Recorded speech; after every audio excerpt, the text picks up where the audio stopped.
Hello বন্ধুরা, good morning. কেমন আছো? আশা করি ভালো আছো। আমি অনেক ভালো আছি। আমার কিছুদিন আগে অনেক বেমার ছিল, তার জন্য আমি ইউটিউবে ভিডিও আপলোড দিতে পারি না। তো ওইটা দেখি মা চুলাতে রাঁধতেছিল, আর আমি দিয়ে দেখো আমার দিকে এত রোদ, আর মা কাপড় ভিজেছে, কাপড় ধরে। তাই আমি ভাবলাম আমি ব্রাশটা করিনি করে, আর মনজন দিয়ে ব্রাশ করলে না দাঁতটা অনেক সুন্দর লাগে, আর দাঁতটা পুরো পিঙ্ক পিঙ্ক হয়ে যাবে। তার জন্য আমি চা বিস্কুট খাই নিলাম, খাই চলে গেলাম আমি।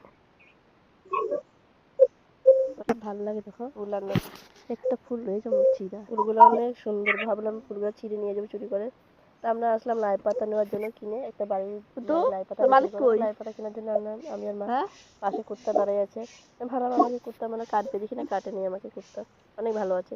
তো ওদিকে রাস্তাটা দেখো অনেক ঝাপা, কেন ওদিকে ফুল গাছ আছে তো, তার জন্য এত আলো হয়, মানে রোদ দেয় না। আর দেখো ওইদিকে ঘুরিয়ে লাই পাতা ছিটতেছে। তো আমি ভাবলাম তোমাদের সাথে একটা ব্লগ ভিডিও বানাই। অনেকগুলো লাই পাতা চারা করছে। তারপর আমি বললাম করি আমাকে দুটো লাই পাতা চারা দিয়ে, আমি লাই পাতা চারা লাগাবো। বলে ঠিক আছে নিয়ে যাইস। তারপরে তখন অনেকগুলো লাই পাতা তোমাদের সাথে শেয়ার করি ভাবছি, তার জন্য আমি ভাবলাম একটা ব্লগ ভিডিও বানাই। তো খুঁড়িয়ে লাই পাতা পারতেছে, আর দিয়ে পাশে মা দাঁড়ায় আছে। লাই পাতাগুলো অনেক সুন্দর দেখতে, কি ভালো লাগে। লাই পাতা লোয়া হওয়া কমপ্লিট হওয়ার পরে আমি তোমাদের সাথে দেখাবো একটা বস্তু। তখন আমার মা কী করলো, লাই পাতা চারাটা নিয়ে লাগাচ্ছে। আমি বললাম লাগাই নিও, এখন বিকালে লাগাইও। বলে না, ওখানেই লাগাই দিব।